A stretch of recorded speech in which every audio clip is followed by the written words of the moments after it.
Hello everybody, welcome back to this channel. So in today's video, I'm going to share with you my depression story. So let's get right into the video. Growing up, I have never came across the word depression.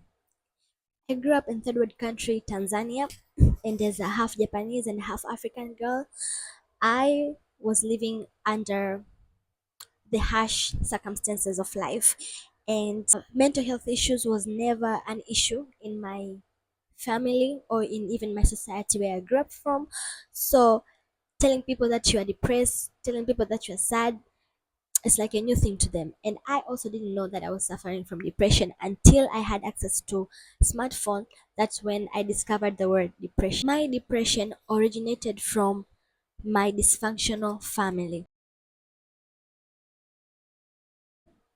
I was raised by an alcoholic mom and an absent father. My father was overseas and my mom remarried again by another man who was also addicted to other forms of drugs. As you can tell, my home was never peaceful. It was always shouting, screaming, and beatings. There was physical, mental, and emotional abuse, as well as neglect. So, that state of household has made me to become an overthinker. I was always trying to figure out why these things were happening to me and what did I do to deserve what was happening to me. So it led me into the state of being chronical depressed. I even started to show the signs of aging when I was even like maybe 15 years old. People misunderstood me for being an adult because of stress and lack of sleep and not eating properly, not sleeping properly. All those things has damaged me mentally, physically, and emotionally at that time. Not to forget poverty. We couldn't even afford to eat 3 meals a day because of that state of household and the way my parents decided to live their life. So a few years later, my mom divorced my stepdad, so he took along my siblings. I stayed with my mom, and that's when things got worse. It's like there is not even someone to at least guide your mom to something better. So things escalated to worse, and that's when I became really, really sad, and I felt hopeless because I couldn't change anything. And I can't blame my mom for anything. I don't know what she was going through, but I'm here to share my story to you guys and give you hope that things can get better.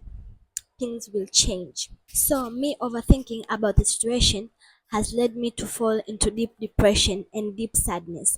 I remember most of my childhood days I spent on crying and feeling so unlucky and feeling undeserving of anything good in my life.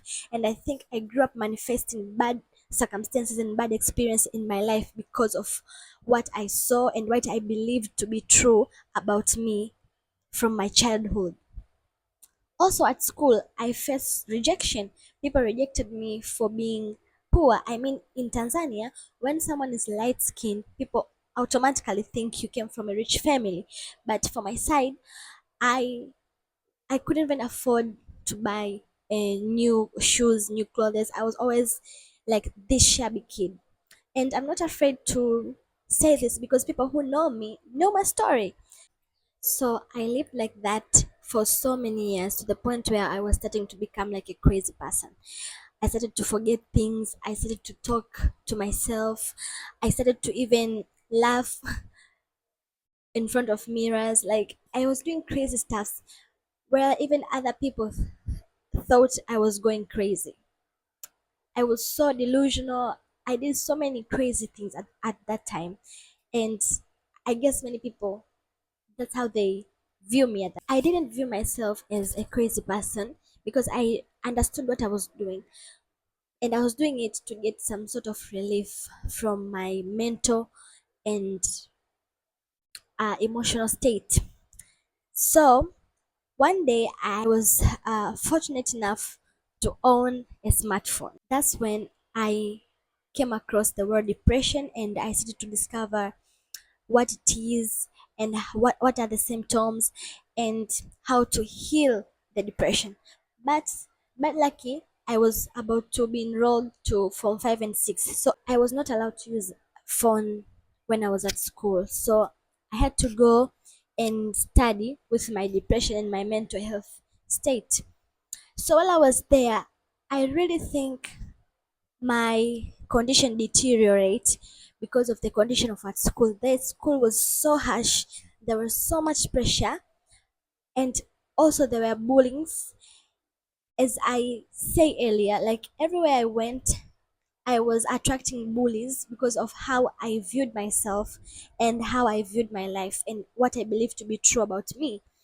So I was also bullied while I was there. So the pressure was getting worse, especially I was supposed to perform well at school. And without performing well, there was this rule that you are going to go home and your life will end there. And I knew, like, if I mess up here, my life will turn into worse, because education to me was the only way to get me out of where I was at that time. At least I think that way. So the pressure was getting too much and I reached to the breaking point. And I remember I was so sad to the point where I never see good in things. I started to see the world is a bad place. Everybody is a bad person. Like every good thing is not a good thing at all. And I believed like there is nothing at that time could make me happy again. And I thought the only way to put my mind into peace is to take my own life. I remember being in my own body was tormenting me. I was tormented psychologically. I remember going back home during the holidays. I was in the bus heading home and I was looking out the window and seeing the view of that place where we were passing. It was like a deserted area. There were dry trees. The soil was cutting all because of dryness and the high sun. And I remember I felt like that was how my life is right now. There's nothing inside me. It was dead, dry like that. Those trees.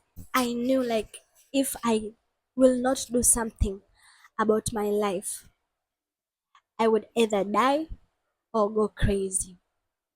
Like, I literally knew. I came into this realization that I need to do something. It was bad and tough.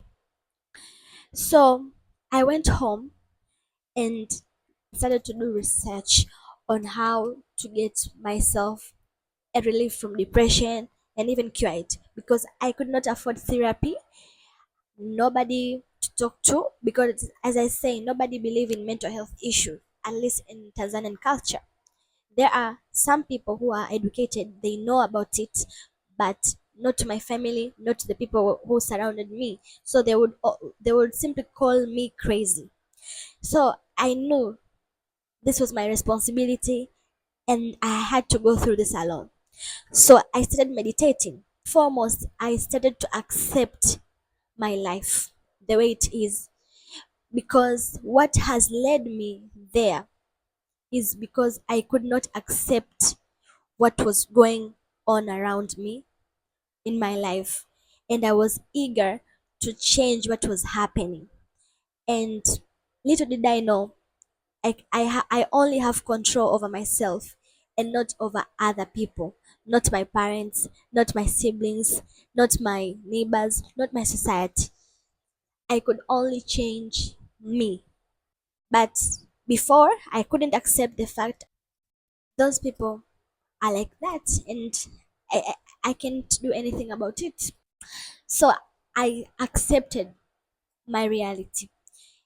And I did this every day through affirmation, through reminding myself that I have no power over them.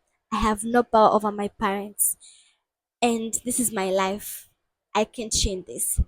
So I started to accept my situation and put my situation in the hands of the Most High, which is God. I just surrender everything. I just told, Lord, this is yours now. I surrender and accepted everything. And then I did meditations and I started journaling my feelings and everything that I was feeling. And I started to become present.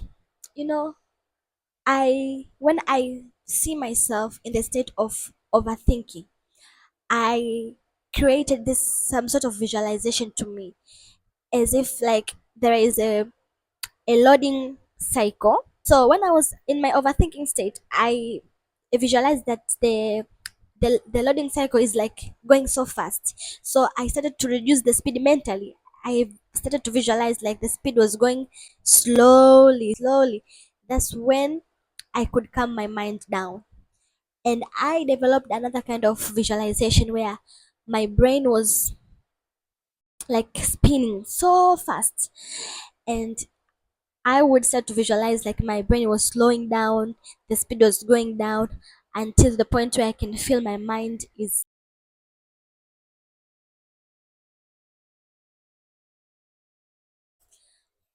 my life was becoming better day by day by just doing this. And not only better, but the opportunities opened up for me where there is blessings came into my life. And now I had to enter in this new chapter of discovering myself. And yeah, that's why I'm telling you guys, when you're going through pain, when you're going through depression, when you reach the peak, that's just where there is turning point. So don't embarrass pain. Pain is just the catalyst for good things. So when I decided to deal with my issues, that's when the blessings opened up for me. And I can tell you guys, don't escape your problems.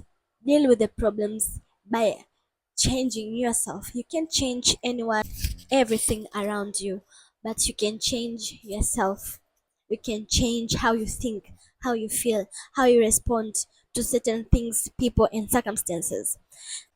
When I was depressed, there was like this cloud of blackness where you can't see the light, you can't see the way out. You're just there stuck with this clouded, dark cloud in your mind, which is hindering you from seeing anything good behind that. So those are my ways and tips that I did to get me out of depression at that time. Of course, I can't say that you can't fall back into depression.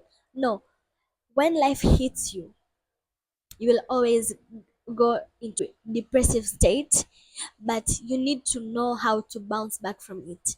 That was not my last depression episode, but it never got worse than that, because now I am so conscious about depression and when it starts to come into my life, and I know how to handle it. By that time I defeated depression, I didn't have any support except myself. I just want to remind you guys, life will slap you. Life will come around and slap you, and the universe is so creative. It will slap you in a ways that you could never imagine. We can't escape pain in our life. Pain is always there, and pain is the birth of something good. Imagine before a mother delivers a baby, there is always labor pains, right? So before something good, there is always pain behind it. Before you even get that degree, you had how many sleepless nights to study and sacrifice you had to make to get that degree. Before even becoming big on YouTube, remember the videos that you were making and they were not getting likes, comments, shares, and even subscription, and you wanted to give up. The effort that you make was not um, seeming to giving fruits. So pain is a growth process. Pain is a birth of something bigger. And trust me, I'm here today better, stronger because of that. And I'm here telling you all these things, and I have story to share with you because of what I went through. It was bad, but that is what made who I am today. I think like everyone should develop tools, strategies, and ways to deal with pain in your life, because pain is a part of life. You need to accept it. As long as you live, you are going to be in pain. I want to thank you, my viewers, for sticking out, See you next time. Bye.